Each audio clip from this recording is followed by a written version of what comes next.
আমার নাম শাহিদ মণ্ডল। কোথায় বাড়ি? নদিয়ার তেহট্টের তরণীপুর গ্রামে। মূলত কি বার্তা এবং কীভাবে যাচ্ছেন?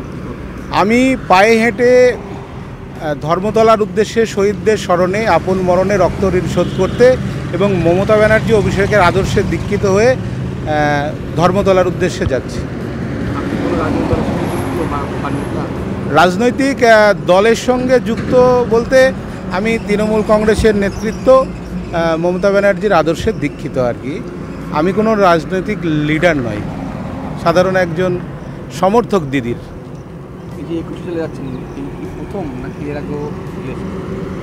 আমি 21শে জুলাই প্রতি বছরই যাই, তবে এবার আমি পায়ে হেঁটে যাচ্ছি একটা বার্তা দিতে, সম্প্রীতির বার্তা, সৌহার্দ্য ও সৌভ্রাতৃত্বের বার্তা দিতে বাংলার মানুষকে।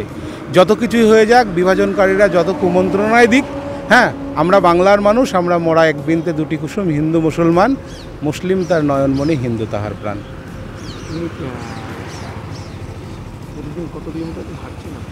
আমার বাড়ি থেকে ধর্মতলা পর্যন্ত দূরত্ব প্রায় 170 কিলোমিটার এবং এটা আমাকে 21শে জুলাইয়ের আগে পৌঁছাতে হবে। 14ই জুলাই বেলা 4টের সময় আমি যাত্রা শুরু করেছি।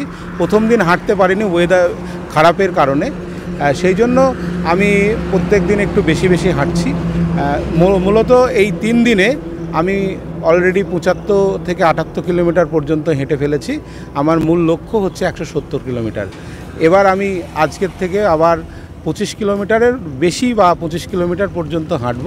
যত দ্রুত সম্ভব আমি গন্তব্যে যাওয়ার চেষ্টা করছি।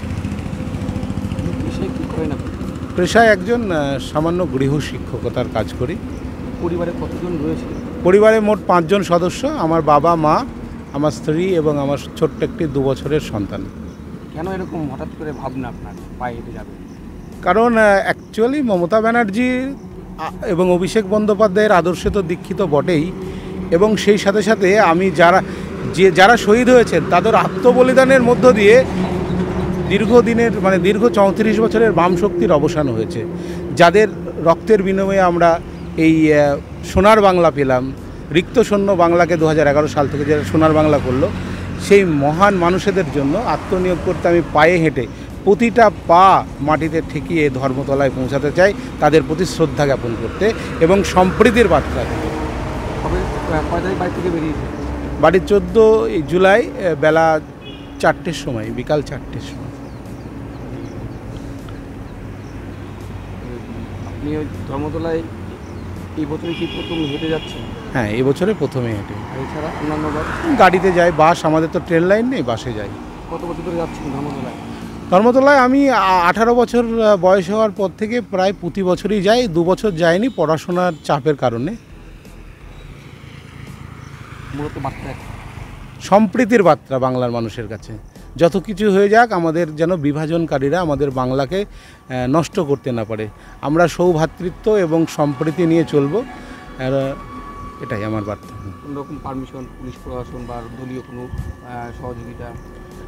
দলীয়, আমি যখন পায়ে হাঁটা শুরু করেছি তখন দলীয় নেতৃত্বরা আমাকে সবাই সাপোর্ট করছে এবং সমর্থকরাও রাস্তা দিয়ে অনেকজনা উৎসাহ দিচ্ছে, হাততালি দিচ্ছে বা তৃণমূল কংগ্রেস জিন্দাবাদ, মামাটি মানুষ জিন্দাবাদ স্লোগান দিচ্ছে, আবার কতজন বরণও করছে রাস্তায়। যাই হোক, আমি পুলিশ পারমিশন নিইনি আমার ব্যক্তিগতভাবে, তবে আমাদের তেহট্ট থানার আইসি কিন্তু আমাকে সবসময় খোঁজ নিয়েছেন আর চলেছেন আর কি। তিনি আমাকে সাহস যোগাচ্ছেন। খাওয়া দাওয়া কোনো সময়, যেমন আজকে গতকালকে আমাদের এখানকার ফুলিয়ার অন্যতম নেত্রী এবং নদিয়ার অন্যতম মহিলা নেত্রী এবং প্রাক্তন জেলা সভাধিপতি রিক্তাদি, তিনি আমাকে এখানে থাকতে বলেছেন, ব্যবস্থা করিয়েছেন এবং তিনি অসাধারণ একজন মানুষ। নাম শুনেছি তিনার, কিন্তু নেত্রী হিসাবে অসাধারণ একটা ব্যক্তিত্বের অধিকারী, এটা আমি বলবো। রাত্রে কোথায় থাকছিলাম? রাত্রে এদের 3টে রাত কাটালাম, 2টো রাত হলো আর কি 3 দিনের মধ্যে। একদিন ভাতজাংলা পার্টি অফিসে কাটিয়েছি, আজকে রিক্তাদির সহায়তায় তিনি একটা জায়গা ব্যবস্থা করে দিয়েছেন, সেখানে। আপনার নাম? শাহিদ মণ্ডল।